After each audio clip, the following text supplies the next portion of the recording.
በዚህ የቪዲዮ ለሰን የምናየው እንቅስቃሴ ምን ማለት እንደሆነ ይሆናል። እንቅስቃሴ አንጻራዊ ሲሆን አንድ አካል ከሌላ አካል አንጻር የቦታ ለውጥ ሲያካሂድ እንቅስቃሴ ይባላል። እንቅስቃሴን ለመግለጽ ማጣቀሻ ነገር ያስፈልጋል። ይኸውም የአካሉን እንቅስቃሴ ለመግለጽ ማነጻጸሪያ አካሉ ማጣቀሻ መቃን ይባላል። ዳት ሚንስ ማጣቀሻ መቃን የሚባለው በፊዚክስ ሪፈረንስ ፍሬም የምንለው ነው። ስለዚህ እንቅስቃሴ ሞሽን ነው። ሞሽን ማለት ቼንጅ ኦፍ ፖዚሽን ዊዝን ኤ ሰርቴን ሪፈረንስ ፍሬም የሚለው የነባሩ የሞሽን ዴፊኒሽን ነው። ታዲያ በዛሬው ቪዲዮ ላይ የምናየው የእንቅስቃሴ አይነቶችንና እንቅስቃሴ ምን ማለት እንደሆነ ባጭሩ በአማርኛ የምናየው ይሆናል። እስከ ቪዲዮ መጨረሻ ድረስ አብራችሁኝ ቆዩ። ቪዲዮውን ላይክ፣ ሼር በማድረግ ጀምሩ። ወደ ቪዲዮ እንግባ። እንቅስቃሴዎች የሚከተሉትን መንገድ መሰረት አድርገው በአራት ይከፈላሉ። እነርሱም ቀጥ መስመራዊ እንቅስቃሴ፣ ክባዊ እንቅስቃሴ፣ እርግብግቢታዊ እንቅስቃሴና እሽክርክሪታዊ እንቅስቃሴ ይባላሉ። ቀጥ መስመራዊ እንቅስቃሴ የምንላቸው በቀጥታ መስመር ላይ የሚደረግ እንቅስቃሴ ነው። ለምሳሌ ሰውና መኪና በቀጥታ መስመር የሚያደርጉት እንቅስቃሴ። ክባዊ እንቅስቃሴ የምንለው ደግሞ አካላት በክብ ዙሪያ የሚያደርጉት እንቅስቃሴ ነው። ምሳሌ ጨረቃ በመሬት ዙሪያ፣ መሬት በፀሐይ ዙሪያ ወዘተ የሚያደርጉት እንቅስቃሴ ክባዊ እንቅስቃሴ ይባላል።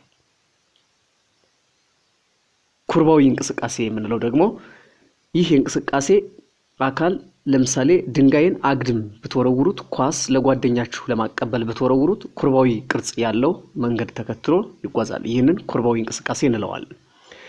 እርግብግቢታዊ እንቅስቃሴ የምንለው ደግሞ ከቀኝ ወደ ግራ፣ ከግራ ወደ ቀኝ ወይም ወደፊት ወደ ኋላ መወዛወዝ የእርግብግቢታዊ እንቅስቃሴ አይነት ነው።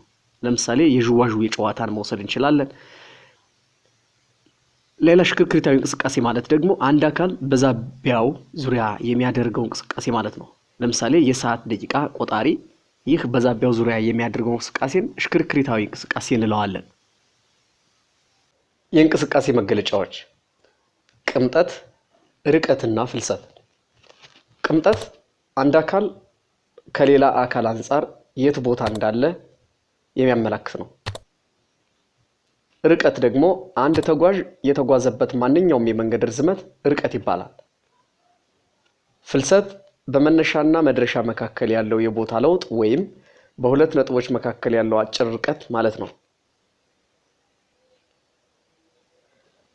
በምስሉ ላይ እንደሚታየው ርቀት በዚህ ሁሉ መንገድ ተሄዶ ከሀ እስከ ለ ወይም ደግሞ ከሀ ተነስቶ ለላይ ለመድረስ ባለው ይህንን ሁሉ ጉዞ ተጉዞ ያለውን ርቀት እንለዋለን። ፍልሰት ግን አጭር ርቀት ከሀ በቀጥታ ለመድረስ ያለውን አጭር ርቀት ነው። ስለዚህ ፍልሰት ስንል ርቀት ሲደመር አቅጣጫ ማለታችን ነው ማለት ነው።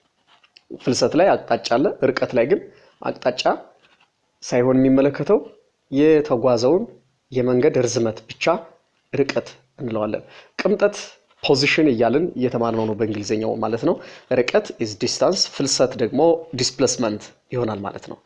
ሌላ ቶሎታና ፍጥነት። ቶሎታ የአንድን አካል እንቅስቃሴ ስንገልጽ በጣም ፈጣን ነው ወይንም ፍጥነቱ መካከለኛ ነው ወይንም አዝጋሚ ነው እንላለን። ይህ ሲባል የጉዞ ርቀትን በወሰደው ጊዜ እያነጻጸርን ነው። ከላይ እንደተገለጸው ርቀትን በፈጀው ጊዜ ስናካፍል ቶሎታን ይሰጠናል። ቶሎታን እንደምናየው ርቀት ሲካፈል ለጊዜ። ከላይ በቶሎታ ላይ እንደተገለጸው ሁሉ የጉዞ ፍልሰት በወሰደው ጊዜ እያነጻጸርን መግለጽ ይቻላል። ፍጥነት ማለት አንድ የሚንቀሳቀስ አካል በውስን አቅጣጫ የተጓዘው ርቀት ለወሰደው ጊዜ ሲካፈል ማለት ነው። ይህም ማለት አንድ አካል ከአንድ ቦታ ተነስቶ በተወሰነ አቅጣጫ በሴኮንድ በደቂቃና በሰዓት ወዘተ ምን ያህል ሜትር፣ ኪሎ ሜትር ወዘተ እንደተጓዘ የምናሰላበት ነው። ስለዚህ ፍጥነት ማለት ፍልሰት ሲካፈል ለጊዜ ይሆናል። ዓለም አቀፍ የቶሎታና የፍጥነት አሃድ ሜትር በሴኮንድ፣ ሜትር ፐር ሴኮንድ ተብሎ ይነበባል። ፍጥነት በውስን አቅጣጫ ያለ ቶሎታ ማለት ነው።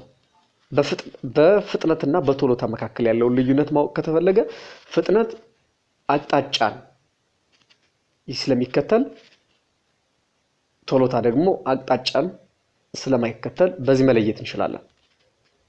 ሽምጠጣ የተንቀሳቃሽ አካል የፍጥነት ለውጥ በወሰደበት ጊዜ ሲካፈል የሚገኝ ፊዚካዊ ብዛት ነው።